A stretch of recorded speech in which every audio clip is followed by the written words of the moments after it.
Hello and welcome back to the channel. It is our favorite time of the month. It is April 15th, 2026, and we are talking today about the newly announced Criterion titles that will be coming to the Criterion Collection in July of this year, 2026. I do this every single month, so if you like this type of stuff, be sure to like this video, hit the subscribe button, hit the bell to be notified when new videos come out, because I do this every single month where I talk about the new films that are joining the collection. I don't want to waste any time. We have a lot to talk about. These videos do tend to be kind of long sometimes, so we're going to try to speed up the process. So without further ado, let's jump into it. So like I do every single month, I show you guys my screen, but I do obscure the bottom portion so that it gets a little fun. I get to sort of reveal what these films are to you guys in real time. We are going to start with our very first one, which is actually a 3-film little box set of a filmmaker that I don't have a huge relationship with, but whose films I am interested in diving into more. Let's talk about it. I am, of course, talking about Mike Mills. This is a collection called I'll Remind You of Everything, the films of Mike Mills. Again, I have only seen Beginners. So this is a 3-film box set with Beginners, 20th Century Women, and Come On, Come On.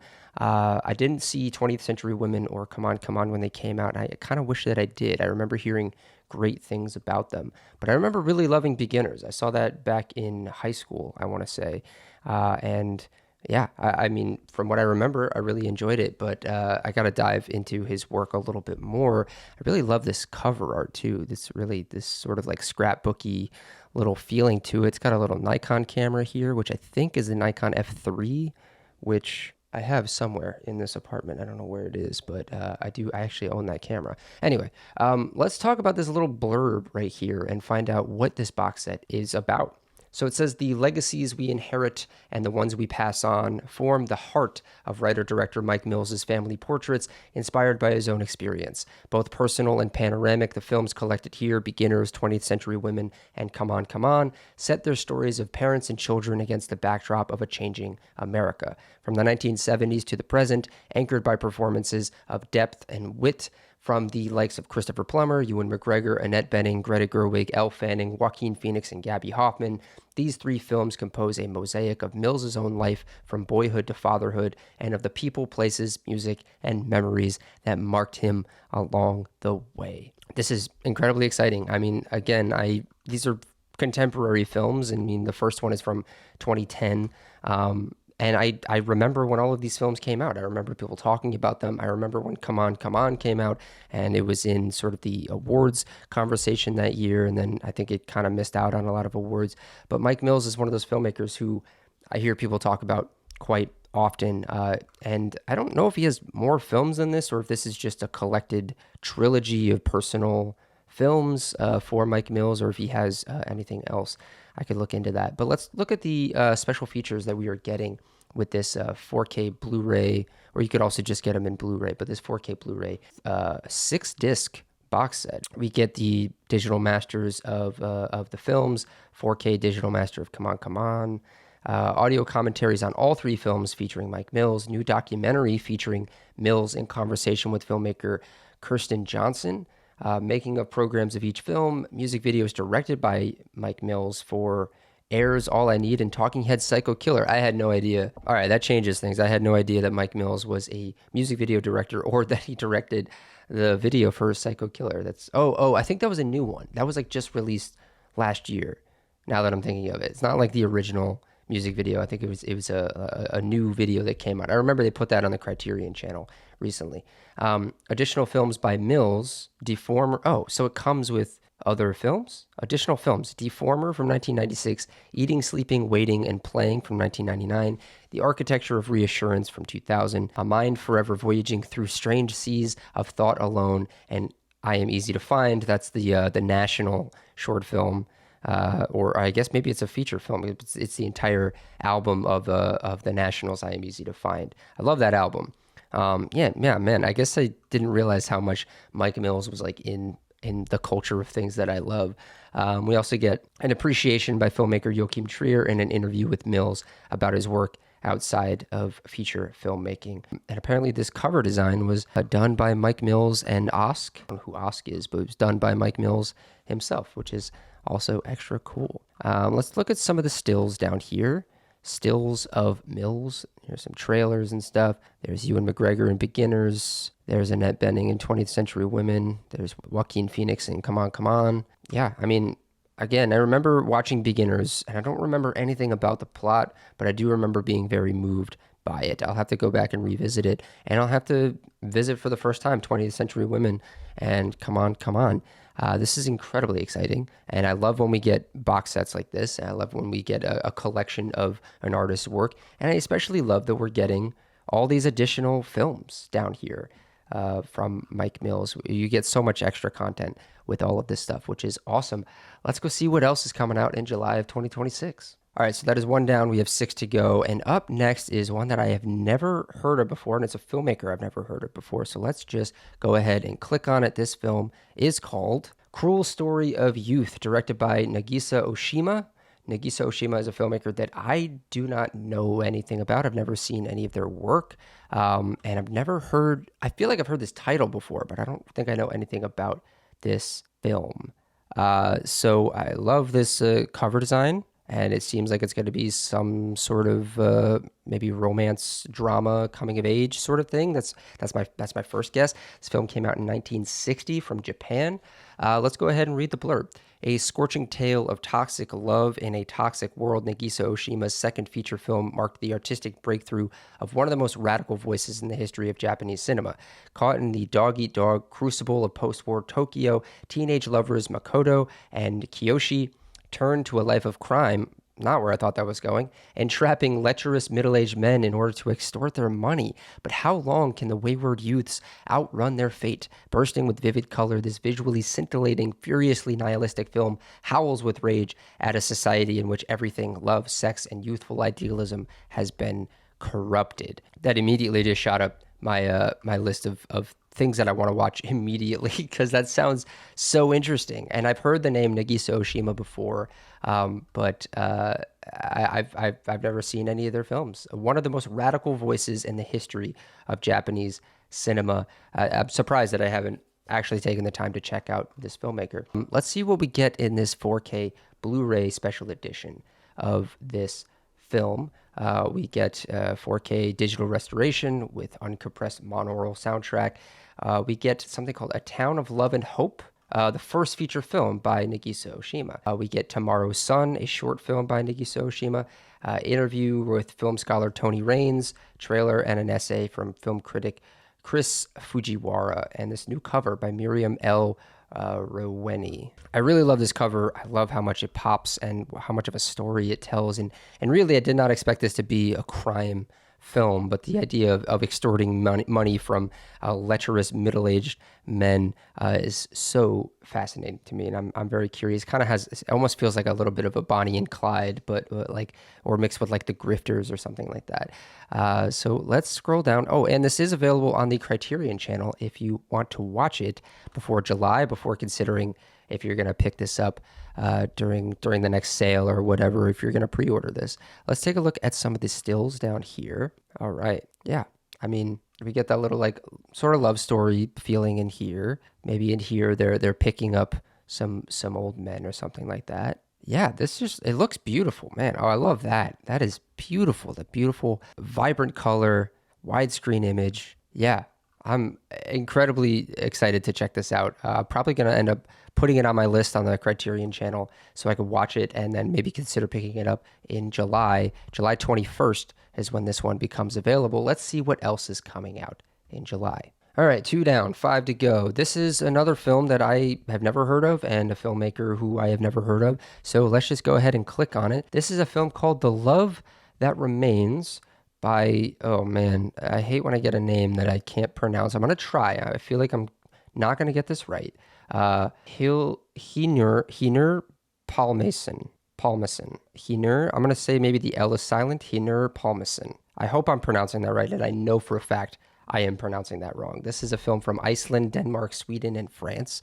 And this is a filmmaker I've never heard of before. This is a film I've never heard of before, but it came out last year. So this is actually part of what Criterion calls their Criterion premieres. And every single month, it seems like they put out what they're calling the Criterion premieres, which you can see down here is a selection of new theatrical films presented on Blu-ray and DVD, released in association with the Criterion channel. So a lot of times you could see these films on the Criterion channel, and that's where they make their sort of streaming premiere, as well as they release a Blu-ray version or DVD version that you could get. So again, don't know anything about this film, so let's read the blurb. Suffused with tenderness and deadpan humor, The Love That Remains asks what happens when a relationship ends, but the bounds of caring endure. Moving unpredictably through 4 seasons as the lives of a separating couple, artist Anna and fisherman Magnus, and their 3 children, this filmmaker's 4th feature is as vibrantly attuned to the ebb and flow of domestic routine as it is to the stark, spectacular landscape of coastal Iceland. Juggling intimate scenes of adults at work and children at play with wild intrusions of surrealism, this strange and poignant film is a rare study of family life in all its beauty and confusion. Sounds interesting. Sounds very sort of slice of life-y. Sounds like it's right up my alley. I also didn't really highlight this cover, but I think this cover is really kind of beautiful. It's got this kind of like poster you'd hang up on a wall sort of effect to it, but there are cars sinking and there's some sort of whale that's floating on by, and this person's cut out. I don't really know what to make of. Oh, they fell down here. But I guess that's the separation between Anna and Magnus. Let's see. Usually don't get a whole lot of special features on these things, but you do get the sort of things you would find on the Criterion channel, like Meet the Filmmakers, Criterion channel original interview. You also get Joan of Arc, a companion film. I don't know what a companion film would be. An entire separate film, which would be interesting unless maybe it's a short film. Notes by film programmer and critic David Schwartz. Let's take a look at some of these stills down here. I can't believe I didn't hear about this. I'm usually pretty in tune with all the films coming out, but I love this sort of like Wes Anderson-y, more boxy aspect ratio with these really interestingly composed images. I especially love that one. That is very striking right there. I don't know if I'm going to pick this one up. Sometimes the Criterion premieres haven't really been so far up my alley, but this one sounds interesting enough, and I'll probably end up checking it out. And someone in the comments, please let me know how you pronounce this filmmaker's name, because I apologize again that I probably butchered it to hell. Let's see what else is coming out in July. Okay, so finally we have a film that I have seen and that I am incredibly excited is joining the collection. I'm just going to jump right to it because I'm very, very excited for this. I am, of course, talking about Martin Ritt's film HUD, starring Paul Newman. This is a film that I saw, I don't know, a few years ago, and it really, really stuck with me.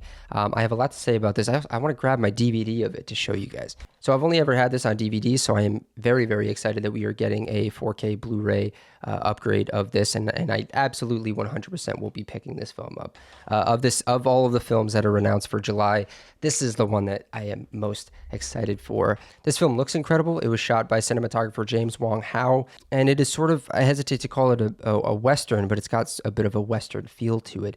I want to read the blurb for you all because it's a bit of a thick one. I also am just now realizing that this is based on a novel by Larry McMurtry, who wrote things like The Last Picture Show and Lonesome Dove.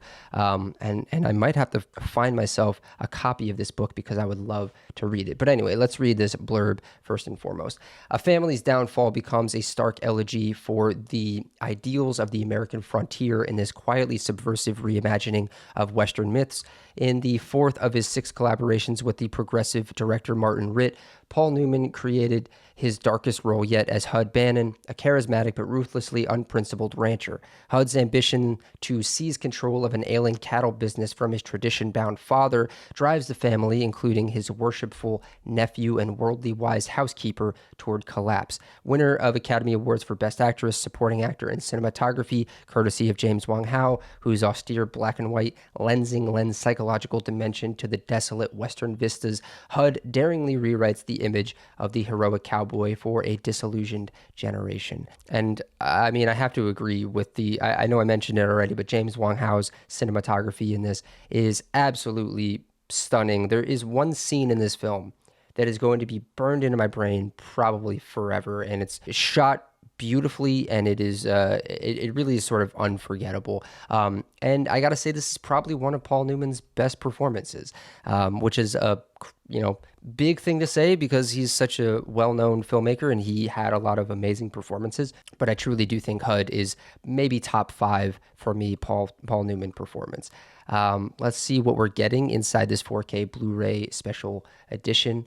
In terms of features, we're getting audio excerpts from a 1974 American Film Institute seminar with director Martin Ritt, a new interview with actor Sally Field conducted by author Isaac Butler on Ritt and HUD, new interview with cinematographer Roger Deakins on director of photography James Wong Howe. That I want to see. Episode of Inside the Actor Studio hosted by James Lipton featuring actor Paul Newman, an essay by author and film scholar Gabriel Miller, and a 1963 American cinematographer interview with James Wong Howe, and this new cover looks phenomenal by Eric Skillman. Yeah, I can't really emphasize it enough how much I loved this film when I first saw it a few years ago.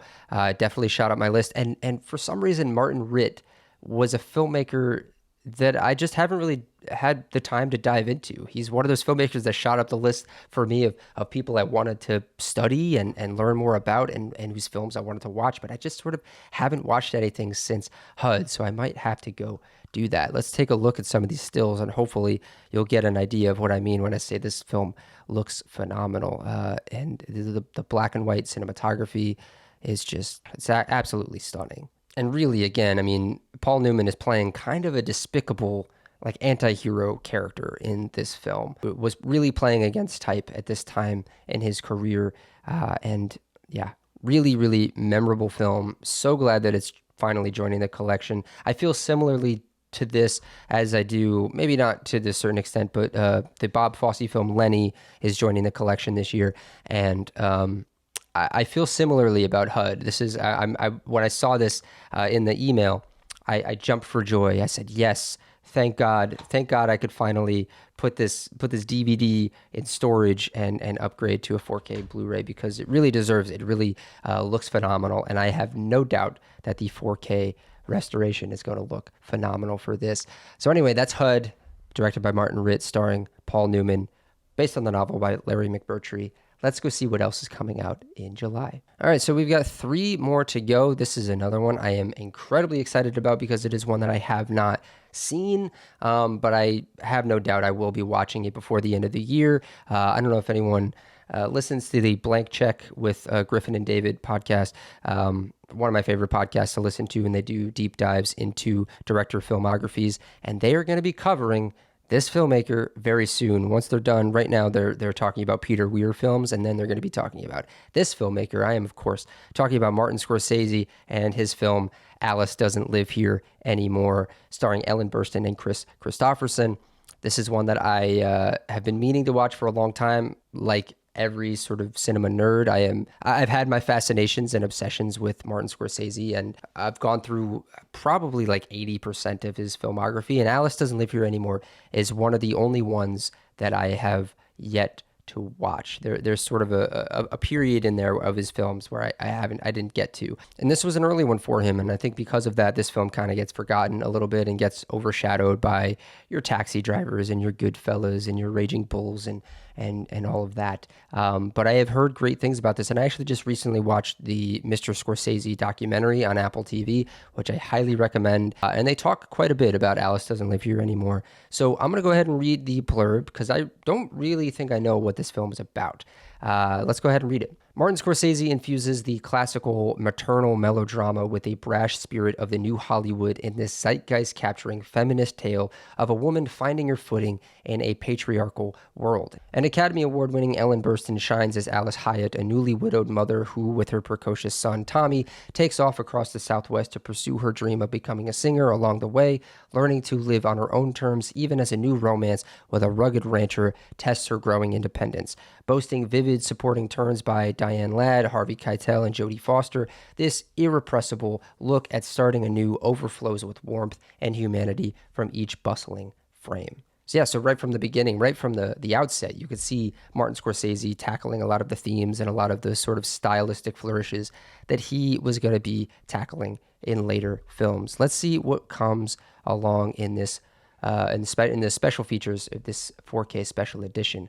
We get audio commentary featuring Scorsese and Ellen Burstyn and Jodie Foster and Chris Christopherson and Diane Ladd and Alfred Lutter. We get new conversation between Burstyn and film critic Farron Smith-Nem. We get new interview with editor Marsha Lucas. We get making of documentary featuring Ellen Burstyn and Chris Christopherson. We get the trailer, we get English subtitles, and we get an essay from Stephanie Zacharek. And the new cover by Eric Skillman. Eric Skillman killing it with the covers. I don't really know what to make of this cover, but you got Alice working at a diner. I like the text. Love it. Let's look at some stills from this because I've seen bits and pieces. I love whatever's here right now on screen, but I've seen bits and pieces of this in terms of like stills or just little clips here and there. But yeah, I haven't actually seen the film itself. But hey, it looks beautiful. I love seeing Chris Christopherson and stuff. I believe he died. I guess it was a while ago now, but I feel like I remember when he died and being very upset about it. My main relationship with Chris Christopherson, if I'm being completely honest with you, is from the Blade movies. Don't shoot me, but yeah, that's Alice Doesn't Live Here Anymore. It'll be available July 14th at Criterion. You could pre-order it now. It is not on the Criterion channel.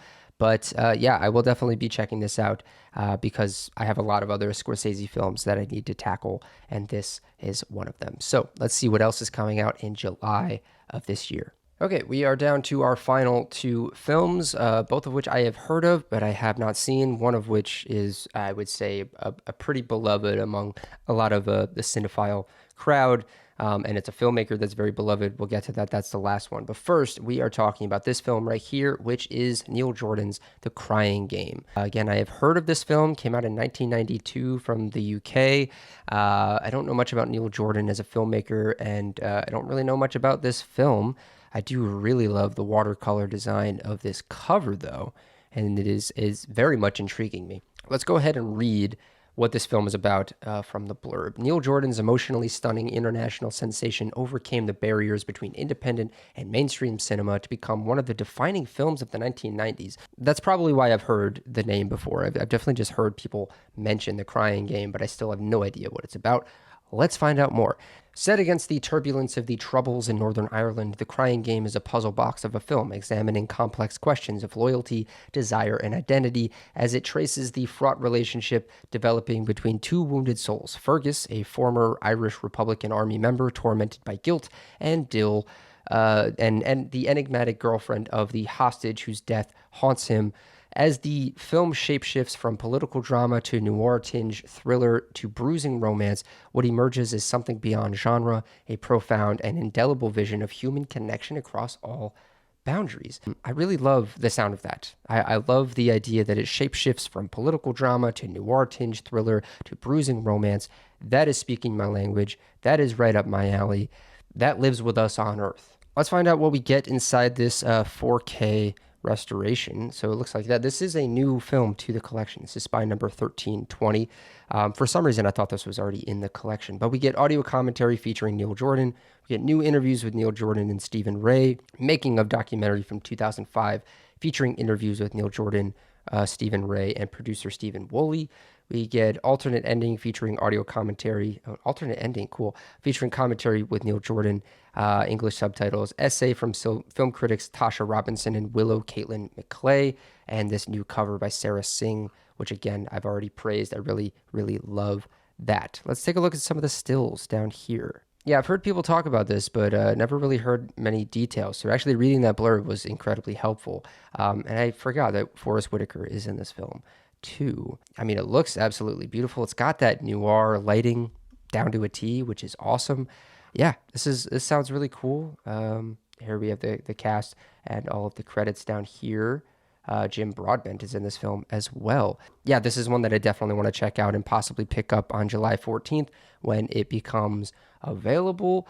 You could pick it up yourself. I'm probably going to check it out before I end up potentially purchasing a copy of my own. Let me know if you've seen it down below and if you recommend The Crying Game. Let's take a look at our final film for July 2026. All right, last but not least, we have a very popular film from a very popular filmmaker among cinephile crowds. He's a filmmaker that I never really fully vibed with, and I think I've talked about him a little bit before in previous videos on the channel, but he's one that is widely beloved and one that passed away somewhat recently.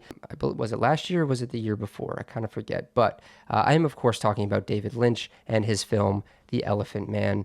This is one that I've heard of for years and years and years, but I just never got around to. I think because I watched Mulholland Drive and was really kind of turned off by the whole David Lynch thing, and I just never really took the dive in to check out his other films. I did watch a little bit of Twin Peaks, but I never finished it. So yeah, unfortunately, David Lynch is a filmmaker who I just have not taken the plunge into fully. But The Elephant Man is one that's always brought up when people talk about David Lynch, along with, Mulholland Drive and Blue Velvet and Twin Peaks and things of that nature. But I don't know anything about the actual content of The Elephant Man, so let's go ahead and read the blurb. With his poignant second feature, David Lynch brought his atmospheric visual and sonic palette to a notorious true story set in Victorian England. When the London surgeon Frederick Treves meets the freak show performer John Merrick, who has severe skeletal and soft tissue deformities, he assumes that he must be intellectually disabled as well. As the two men spend more time together, though, Merrick reveals the intelligence, gentle nature, and profound sense of dignity that lie beneath his shocking appearance, and he and Treves develop a friendship. Shot in gorgeous black and white and boasting a stellar supporting cast that includes Anne Bancroft, John Geegland, and Wendy Hiller, The Elephant Man was nominated for 8 Academy Awards, cementing Lynch's reputation as one of American cinema's most visionary talents. So that actually immediately just piqued my interest way more than I thought it would. I kind of knew about the maybe like deformity aspect to it, and I know there's like stage productions of this. I know Bradley Cooper was in a stage production of The Elephant Man, but that was kind of all I knew. But that right there sounds to me like a very, very interesting and human story that I'll have to check out. And it is available on the Criterion channel if anyone out there is interested in checking this out before pre-ordering their own copy. Let's see what we get in the Blu-ray special edition features. We get director David Lynch and critic Christine McKenna reading From Room to Dream, a 2018 book they co-authored. Oh, just reading the whole book? That's interesting. Anyway, archival interviews with Lynch, actor John Hurt, producers Mel Brooks. That's right, I forgot Mel Brooks is part of the whole reason why this film got made and why David Lynch was selected to direct this film. Sort of a fascinating connection. You wouldn't think Mel Brooks and David Lynch in the same sentence, but here they are. And Jonathan Sanger, director of photography Freddie Francis, stills photographer Frank Connor, and makeup artist Christopher Tucker. Audio recording from 1981 of an interview and Q&A with Lynch at the American Film Institute. The Terrible Elephant Man revealed, a 2021 documentary about the film. Joseph Merrick, The Real Elephant Man, a 2005 program featuring archivist Jonathan Evans. Trailer, radio spots, excerpts from interview with Lynch in 2005. Within the booklet, we're going to get this from the 2005 edition of filmmaker and writer Chris Rodley's book, Lynch on Lynch, and an 1886 letter to the editor of the London Times concerning Merrick by Francis Culling, Carr Gome, chairman of the London Hospital. That was a lot right there. And this cover is pretty similar to the covers that I've seen already. So let's take a look at some of these stills. Again, it boasts some very beautiful and dramatic black and white photography. And I have seen stills from this. I've seen a few clips from this. But yeah, I don't really, I love the lighting. I love the cinematography so far based on all of this. And hell yeah, I'm excited. I gotta say that Lynch is not really one of my guys. I'm not a Lynch head, but I will say that this blurb and the stills and all of this is making me more intrigued about The Elephant Man, so I will probably be watching The Elephant Man at some point before July and possibly consider picking this up when it becomes available on July 7th. Let me know down in the comments if you've seen The Elephant Man, if you're a huge David Lynch fan, what you think of The Elephant Man and what you think of David Lynch in general. But there you have it, these 7 films, the 6 films in one box set that are coming out in July of 2026 from the Criterion Collection. Just to run through them again, we have this 3-film box set of Mike Mills films featuring Beginners, 20th Century Women, and Come On, Come On. We have Nagisa Oshima's Cruel Story of Youth. We have this filmmaker from Denmark's film, The Love That Remains, for Criterion premieres. We have Martin Ritt's HUD. We have Martin Scorsese's Alice Doesn't Live Here Anymore, Neil Jordan's The Crying Game, and David Lynch's The Elephant Man. Let me know down in the comments which of these releases you are looking forward to the most, which one you think you're going to pick up first. For me personally, it's going to be Martin Ritt's HUD.